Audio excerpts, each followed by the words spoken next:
देवभूमि देख रहे हैं आप और मैं हूं आपके साथ आशीष प्रमोद गोस्वामी। उत्तराखंड विधानसभा मानसून सत्र का तीसरा दिन प्रदेश के कर्मचारियों के लिहाज से बेहद खुशखबरी भरा रहा। मुख्यमंत्री पुष्कर सिंह धामी ने प्रदेश के कर्मचारियों और पेंशनरों के लिए बड़ी घोषणा की। राज्य कर्मचारियों और पेंशनरों का डीए 17% से बढ़ाकर 28% कर दिया गया, यानी महंगाई भत्ते में 11% का बढ़ोतरी की गई, इजाफा किया गया है। ये फैसला 1 सितंबर 2021 से लागू होगा, यानी सितंबर महीने की सैलरी में बढ़ा हुआ महंगाई भत्ता मिलेगा। मुख्यमंत्री धामी ने सदन में कहा कि राज्य के 3 लाख से अधिक कर्मचारियों और पेंशनरों को बढ़ा हुआ महंगाई भत्ता मिलेगा। मुख्यमंत्री की इस घोषणा से राज्य के 1,60,000 कर्मचारी और 1,50,000 पेंशनरों को बड़ा लाभ मिलेगा।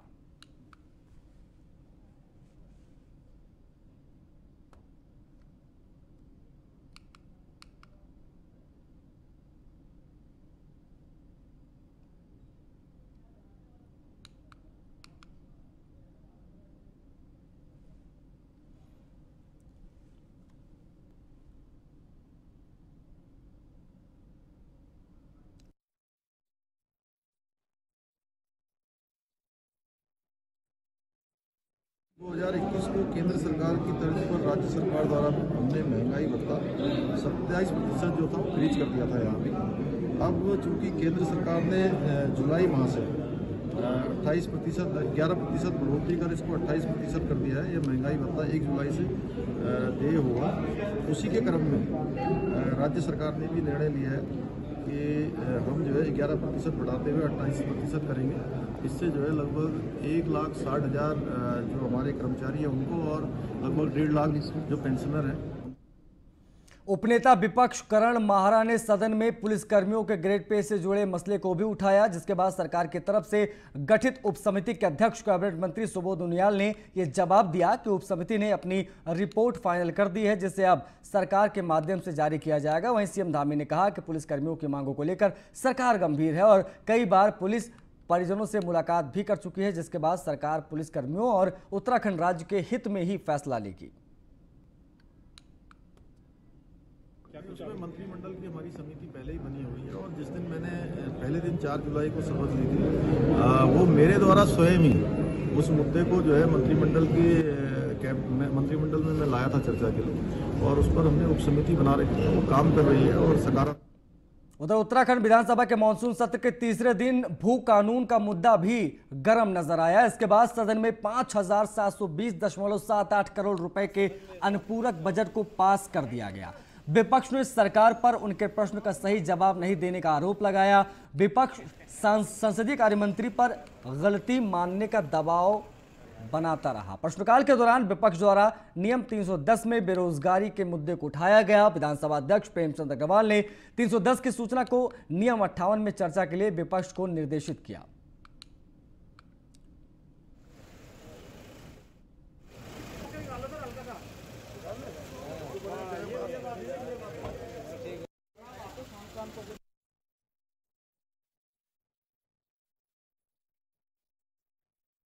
% बहुमत के घमंड में ये देवस्थानम बोर्ड बना गए, जबकि इन्होंने पंडा पुरोहितों को सबको विश्वास में लेना था, विपक्ष को विश्वास में लेते, आपस में वार्ता करते, उसमें विचार विमर्श होता, उसके बाद जो है उस कानून को लागू करते।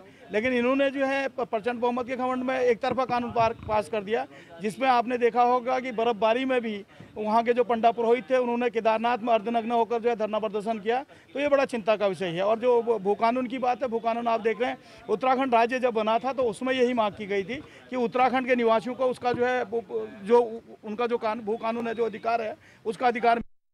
देखिए, इस विधानसभा के कार्यकाल में पहली बार असरकारी बिल, जिसको कहते हैं प्राइवेट मेंबर बिल, लेकर के हम लोग आ रहे हैं। मेरे द्वारा उत्तराखंड जमींदारी उन्मूलन और भूमि व्यवस्था अधिनियम की जो 2 धाराएं 143 और 154 में संशोधन करके उत्तराखंड की सरकार ने 2018 में जमीन को खुलेआम नीलामी और बेचने की जो साजिश शुरू करी थी, जो आज तक चली आ रही है, उसके विरोध में उन दोनों धाराओं को निरस्त करने और उस व्यापक कानून को बनाने की मांग को लेकर के हम एक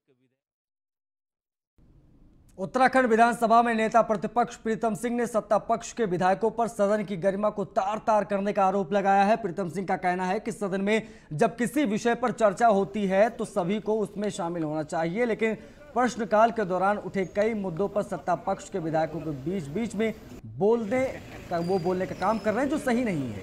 साथ ही हमें उम्मीद थी कि पुलिसकर्मियों के ग्रेड पे मामले में नेता कुछ बड़ी घोषणा करेंगे, लेकिन उनकी तरफ से भी निराशा हाथ लगी है।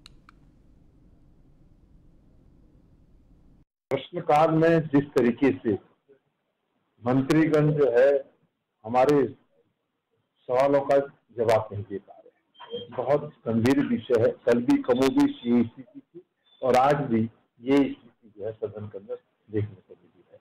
कार्य स्थगन पर हमने हमारे साथी जो है धामी जी ने डीवी आपदा पर लगाया था, करण मेहरा जी, काजी निजामुद्दीन जी, आदेश जी और मैंने जो है पूरी स्क्रिप्ट पर जो है सदन में अपनी बात कही, लेकिन सरकार हर विषय को जो है टालने का काम। विधानसभा मानसून सत्र के तीसरे दिन चले प्रश्नकाल में पक्ष विपक्ष के बीच जमकर बहस हुई। विपक्षी विधायक काजी निजामुद्दीन ने सदन में खरीफ की फसल और धान की खरीद का मुद्दा उठाया और सरकार से धान की खरीद को लेकर सवाल पूछे, जिसका जवाब देते हुए खाद्य नागरिक आपूर्ति मंत्री ने कहा कि राज्य सरकार के लक्ष्य के हिसाब से 15 लाख मीट्रिक टन धान खरीद की योजना बनाई गई है।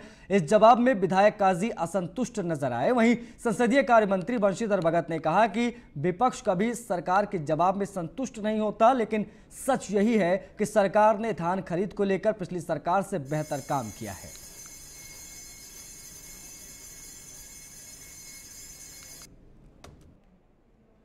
जिसको संतुष्ट नहीं होना और नहीं होना, मैं इस बात को बिल्कुल दावे से कह सकता हूं कि धान खरीद में जो आज तक नहीं हुआ वो हम करने जा रहे हैं।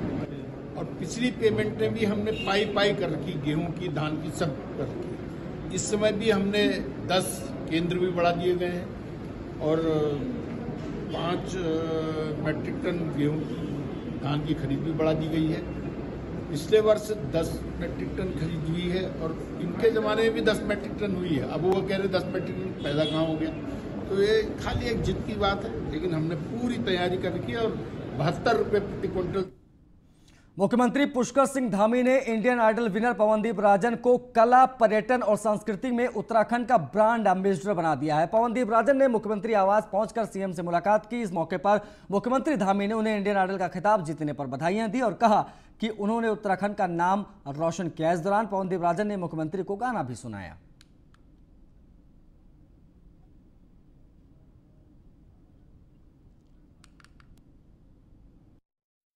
निश्चित रूप से उत्तराखंड की चीज़ों को आगे बढ़ाने के लिए, यहाँ की संस्कृति को आगे बढ़ाने के लिए, यहाँ की कला को आगे बढ़ाने के लिए, यहाँ के पर्यटन को आगे बढ़ाने के लिए और नौजवान युवाओं के बीच में एक प्रेरणा और युवा स्रोत के रूप में काम करेंगे। मेरी बहुत शुभकामनाएं। आम आदमी पार्टी ने ट्वीट कर उत्तराखंड सरकार पर एक बार फिर से निशाना साधा है और लिखा है कि मोदी सरकार के पास विज्ञापनों में अच्छे सरकारी स्कूल दिखाने के लिए केवल दिल्ली की सीएम केजरीवाल सरकार द्वारा बनाए गए सरकारी स्कूल के अलावा कुछ नहीं है। पिछले 7 वर्षों से केंद्र में और 4.5 सालों में उत्तराखंड में भाजपा सरकार एक भी अच्छा सरकारी स्कूल तक नहीं बना पाई है।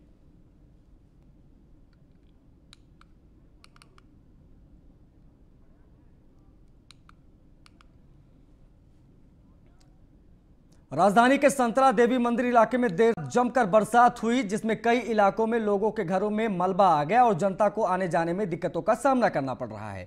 सूचना मिलने पर मुख्यमंत्री पुष्कर सिंह धामी ने इलाके का निरीक्षण किया, साथ ही लोगों से बातचीत की। इस दौरान सीएम ने डीएम को निर्देश दिए हैं कि राहत बचाव का काम तेजी से किया जाए और ग्रामीणों के लिए सुरक्षा की व्यवस्था भी की जाए।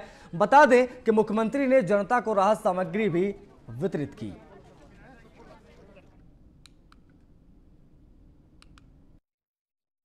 देखिए, ये चूँकि इसकी एक योजना बननी है, वन विभाग के कारण से इस योजना में कुछ विलम्ब हुआ है। हमने कहा है कि आगे से जो है इस प्रकार की जो ऊपर का काफ़ी पानी तेज़ी से आता है, इसलिए इसकी एक जो है दीर्घकालिक योजना बनाई जाए। उसके लिए मैंने डीएम को बता दिया, वो योजना बनाएंगे। बचाव राहत के लिए भी, हाँ, बचाव राहत। तो उत्तराखंड की राजनीति में इस समय पोस्टर वॉर लगातार जारी है। बीते दिनों आम आदमी पार्टी के कर्नल कोठियाल और सीएम पुष्कर धामी के पोस्टर पर आम आदमी पार्टी के प्रवक्ता रविंद्र आनंद ने सीधे तौर पर कहा था कि बीजेपी आम आदमी की बढ़ती लोकप्रियता को देखकर हड़बड़ा गई है, लिहाजा अब आपके नेताओं और कार्यकर्ताओं पर मुकदमे कर रही है। साथ ही कई जगहों पर मारपीट भी हो चुकी है। उनका कहना है कि पूरे होर्डिंग्स में ऐसा क्या है जो गलत है।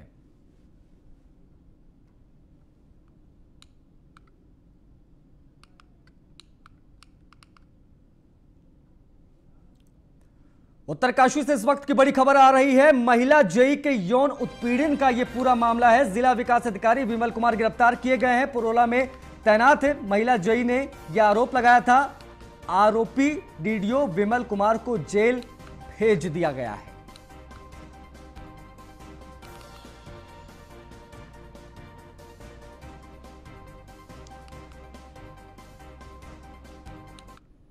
उधर उत्तराखंड एसटीएफ को बड़ी सफलता मिली है। टीम ने हत्या के आरोप में 13 साल से फरार चल रहे 10,000 के नामी बदमाश महेंद्र को गिरफ्तार कर लिया है। बता दें कि मंगलवार देर रात टीम ने सर्च ऑपरेशन चलाया, जिसके बाद सभालका थाना पानीपत में खेतों की घेराबंदी कर बदमाश को दबोच लिया गया।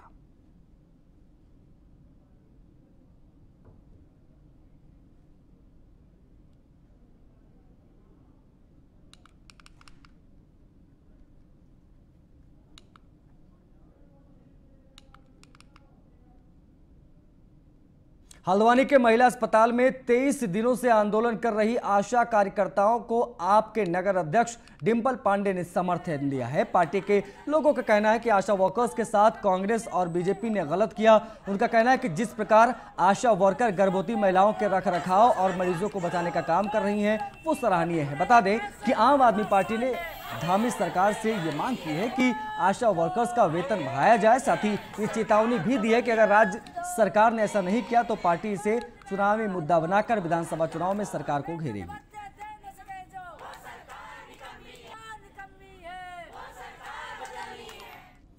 उत्तराखंड में भारी बारिश का अलर्ट जारी कर दिया गया है। मौसम विभाग के निदेशक विक्रम सिंह ने अलर्ट जारी किया है। उनके मुताबिक अगले 24 घंटे बेहद अहम है। बता दें कि मंगलवार रात से ही राजधानी में बरसात जारी है। उत्तराखंड के लिए मौसम की बात करें तो जो पिछले 24 आवर्स है उसमें अच्छी बारिश देहरादून डिस्ट्रिक्ट में खासकर वो मिली है, जिसमें कि एक्सट्रीमली हैवी रेन जो है सहस्त्र धारा में देहरादून में, और इसी तरह ऋषिकेश में जो है वहाँ पर भी एक्सट्रीमली हैवी रेन्स जो है वो मिली है। उसके अलावा जो हैवी रेन्स है वो इक्का दुक्का जगहों और भी जो है जो हमारे प्लेन्स से लगे हुए डिस्ट्रिक्ट हैं उनमें मिली है, चाहे नैनीताल है या चंपावत है। इसी तरह इधर आप देखेंगे पौड़ी है, तो इनमें भी कहीं कहीं पर हैवी रेन्स जो हमको टेहरी में भी।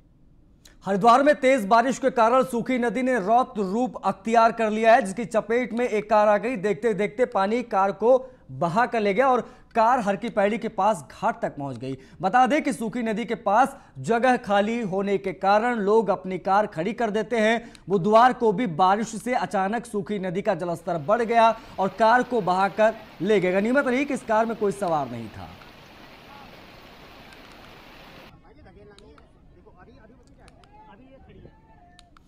तो पिछले कुछ दिनों से पहाड़ों पर लगातार हो रही बारिश से गंगा का जलस्तर लगातार बढ़ रहा है। साथ ही गंगा के आसपास की नदियां भी उफान पर हैं।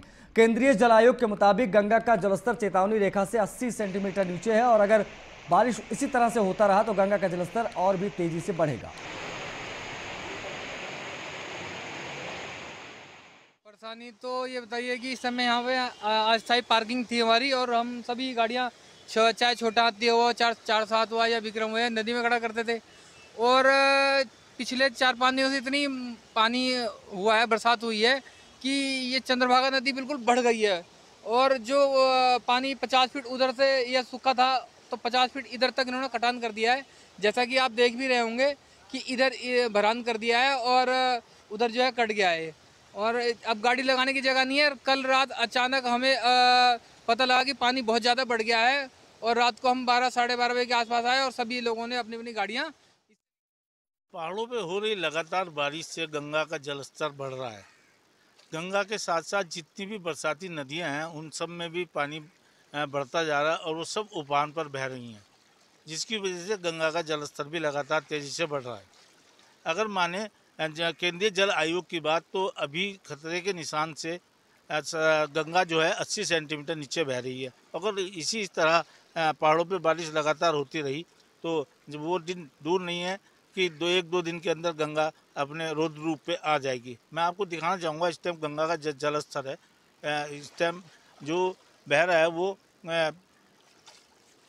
80 सेंटीमीटर नीचे है। और ये जो यहाँ का त्रिवेणी घाट ऋषिकेश का जो सीन है, ये गंगा के जलस्तर को साफ दिखाता है कि यहाँ पर गंगा का जलस्तर तेज़ी से बढ़ता दिख रहा है। अगर ये बरसात शाम तक इसी तरह रही तो गंगा का जलस्तर बहुत तेज़ी से बढ़ेगा। ऋषिकेश से संजय शर्मा, न्यूज़ 1 इंडिया के लिए। देहरादून में बीती रात मूसलाधार बारिश हुई, जिसके चलते लोगों के घरों में नदी और नालों का पानी घुस गया। साथ ही कई जगह जलभराव भी देखा गया। बता दें कि पूरी रात एसडीआरएफ की तरफ से लोगों को सुरक्षित स्थानों पर पहुंचाया गया।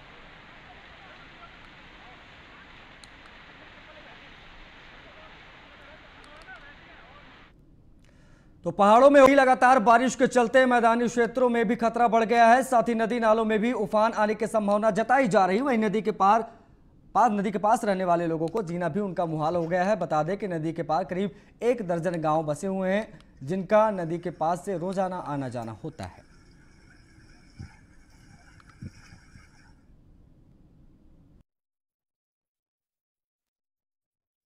तैर के आ रहे हैं, बहते हुए जाते हैं, लाल को ले जाते हैं खत्तों से दूध। दूध की सप्लाई डेली करते हैं? डेली सप्लाई है। अच्छा। 365 दिन पूरे। ये हम देख रहे हैं कुछ बच्चों को गोदी में लेके आ रहे हैं, कुछ महिलाएं जा रही हैं, कुछ पुरुष जा रहे हैं, नदी पार कर रही है। गलत नहीं है वैसे देखा जाए है तो गलत, लेकिन मजबूरी है, क्या करें बेचारे जाना। उधर ऋषिकेश बद्रीनाथ राष्ट्रीय राजमार्ग NH 94 पर तोता घाटी से आगे 3 धारा के समीप शिव मूर्ति के पास भारी लैंडस्लाइड के बाद वो रास्ता बंद हो गया। मलबा हटाने के लिए जेसीबी लगाई गई है। आज हाईवे खुलने की पूरी संभावना जताई गई है। ऋषिकेश से श्रीनगर, रुद्रप्रयाग और चमोली जाने वाले वाहनों का रूट ऋषिकेश होते हुए भद्रकाली, नरेंद्रनगर, खाड़ी गांजा चाक से होते हुए देवप्रयाग डायवर्ट किया गया है। कल रात से जो है काफ़ी तेज़ बारिश हो रही है, जिस कारण ये जगह जगह मलबा बोल्डर आ गए हैं। और अभी भी यहाँ त्रिमूर्ति के पास सामने जो ये काम चल रहा है, यहाँ पे काफ़ी मलबा है और इसको हटाने में भी करीबन 1.5-2 घंटा लग जाएंगे। और अभी भी मलबा गिर रहा है कई जगह पे, क्योंकि बारिश रुक नहीं रही, काफ़ी तेज़ बारिश हो रही थी। ऋषिकेश बद्रीनाथ राष्ट्रीय राजमार्ग एक बार फिर से तोता घाटी और देवप्रयाग के बीच में 3 धारा के पास शिव मूर्ति पर जो है बहुत बड़ा स्लाइड आने के कारण अवरुद्ध हो गया है कल रात 9 बजे से। और दोनों ओर ट्रकों का बड़ा जमावड़ा लग गया था, लेकिन स्थानीय प्रशासन और पुलिस ने गाड़ियों को, वाहनों को ऋषिकेश से भद्रकाली, नरेंद्रनगर, आगरा खाल, खाड़ी गजा चाका होते हुए देवप्रयाग की तरफ डाइवर्ट कर दिया गया है। और आज सुबह से वहां पर मलबा हटाने में लगातार जेसीबी लगी हुई हैं। थाना अध्यक्ष देवप्रयाग महिपाल सिंह रावत का कहना है कि निरंतर मलबा हटाया जा रहा है और उनका कहना है कि 3-4 जगह पर यहाँ कम से कम मलबा आया हुआ है, उसको हटाने का काम जारी है इस वक्त। और ये मलबा उनका कहना है कि बारिश जो लगातार हो रही है, अगर बारिश बीच में बाधा नहीं बनती है तो कम से कम 2-3 घंटों के अंदर अंदर इस मलबा को हटाया जाएगा। ये संभावना व्यक्त की है उन्होंने। देखते हैं मलबा कब तक हटता है, ये देखने की बात होगी। नरेंद्रनगर से मैं वाचस्पति। और अब देखते हैं देवभूमि की खबरें 3 मिनट में फटाफट अंदाज में।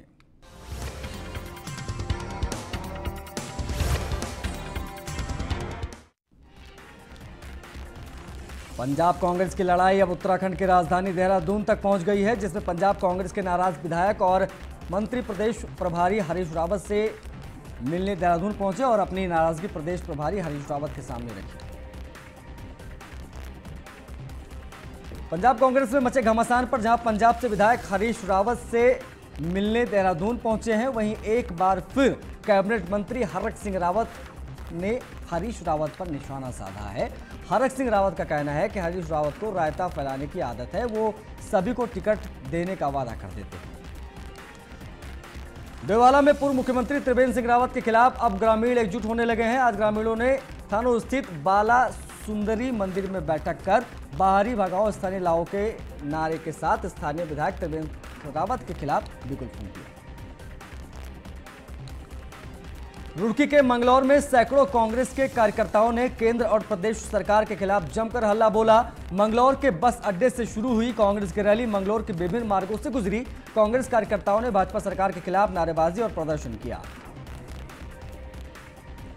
मुजफ्फरनगर में 5 सितंबर को संयुक्त किसान मोर्चा की तरफ से महापंचायत का आयोजन किया जाएगा, जिसमें किसानों से जुड़ी समस्याओं पर चर्चा होगी। किसान यूनियन के जिला अध्यक्ष विजय शास्त्री ने जानकारी देते हुए बताया कि यह एक ऐतिहासिक महापंचायत होगी।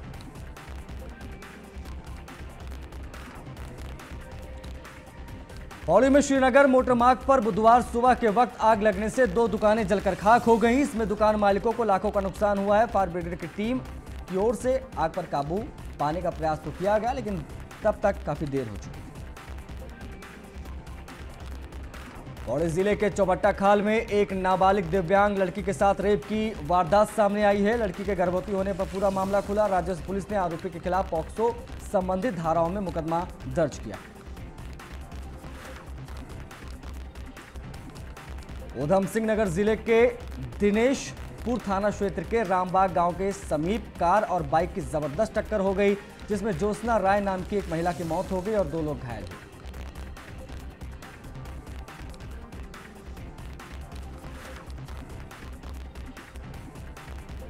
हल्द्वानी के महिला अस्पताल में कोरोना महामारी को लेकर लोग जागरूक नहीं हैं। अस्पताल में कहीं भी सोशल डिस्टेंसिंग का पालन नहीं हो रहा है। लोग मास्क को लेकर भी गंभीर नहीं हैं। अस्पताल की मुख्य चिकित्सा अधिकारी डॉक्टर उषा जंगपांगी का कहना है कि महिला अस्पताल में कोरोना की तीसरी लहर को देखते हुए खासकर बच्चों की सुरक्षा को लेकर विशेष व्यवस्थाएं की गई।